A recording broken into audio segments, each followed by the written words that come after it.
Box office దగ్గర world wide గా excellent కలెక్షన్లతో మొదటి ఎక్స్టెండెడ్ వీకెండ్ లో రిమార్కబుల్ రికవరీని సొంతం చేసుకుని దుమ్ము దులిపేసిన ఓజీ మూవీ వరల్డ్ వైడ్ గా బాక్సాఫీస్ దగ్గర ఇప్పుడు వర్కింగ్ డేస్ లోకి అడుగు పెట్టగా 5వ రోజున అనుకున్న దానికన్నా కొంచెం ఎక్కువగానే డ్రాప్స్ ను తెలుగు రాష్ట్రాల్లో సొంతం చేసుకున్నప్పటికీ తెలుగు రాష్ట్రాల వల్ల పర్వాలేదనిపించిన సినిమా మొత్తం మీద ఓవరాల్ గా మండేలో పర్వాలేదనిపించే కలెక్షన్లను ఓవరాల్ గా సాధించింది. ఇక 6వ రోజు మరో వర్కింగ్ డే టెస్ట్ లోకి ఎంటర్ అయినా కానీ ఉన్నంతలో సినిమాకు దసరా సెలవుల అడ్వాంటేజ్ గా కలిసి వస్తూ ఉండటంతో నైజాంలో టికెట్ హైక్స్ ను కోర్టు నిర్ణయం వలన తగ్గించాల్సి వచ్చింది. ఆంధ్రాలో టికెట్ రేట్లు అలాగే హైక్ లో ఉండగా ఓవరాల్ గా బాక్సాఫీస్ దగ్గర ఈ రోజు టికెట్ బుకింగ్స్ పరంగా చూసుకుంటే మాత్రం నిన్నటి మీద బెటర్ గా ఉన్నాయని చెప్పాలి. మార్నింగ్ మ్యాట్నీ షోలకు చూస్తూ ఉంటే ఈవినింగ్ అండ్ నైట్ షోల ట్రెండ్ కూడా కొంచెం బెటర్ గా కొనసాగే అవకాశం ఉన్న నేపథ్యంలో బాక్సాఫీస్ దగ్గర మొత్తం మీద ఇప్పుడు 6వ రోజు ప్రజెంట్ ట్రెండ్ ను బట్టి చూస్తూ ఉంటే సిమిలర్ గా 5వ రోజు లెవెల్లో ఓపెనింగ్స్ ని అందుకునే అవకాశం ఉండగా ఈవినింగ్ అండ్ నైట్ షోల ట్రెండ్ బాగుంటే కలెక్షన్స్ ఇంకా పెరిగే అవకాశం ఉంటుంది. ప్రజెంట్ ట్రెండ్ ను బట్టి చూస్తూ ఉంటే 3.5 కోట్లకు పైగా షేర్ ను సినిమా తెలుగు రాష్ట్రాల్లో 6వ రోజున అందుకునే అవకాశం ఉంది.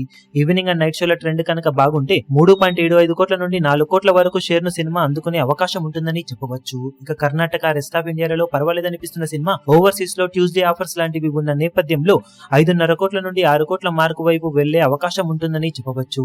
ఓవరాల్ గా బాక్సాఫీస్ దగ్గర సినిమా 6వ రోజున మంచి జోరునే చూపెడుతూ ఉండటంతో బ్రేక్ ఈవెన్ ని మరింత త్వరగా అందుకునేడానికి అవకాశం ఎంతైనా ఉంది. ఇక 6వ రోజు ఎండ్ అయ్యే సమయానికి సినిమా ఇదే రేంజ్ లో ట్రెండ్ ను చూపెడుతుందా, ఇంతకన్నా మించిన జోరునేమైనా చూపించగలుగుతుందో చూడాలి. ఇప్పుడు ఈ వీడియో మీకు నచ్చినట్లయితే లైక్ చేయండి, షేర్ చేయండి, ఛానల్ ను సబ్స్క్రైబ్ చేయడం మాత్రం మరవకండి. ఏ చిన్న అప్డేట్ ను మిస్ అవ్వకూడదు అనుకుంటే బెల్ ఐకాన్ ను ప్రెస్ చేయండి.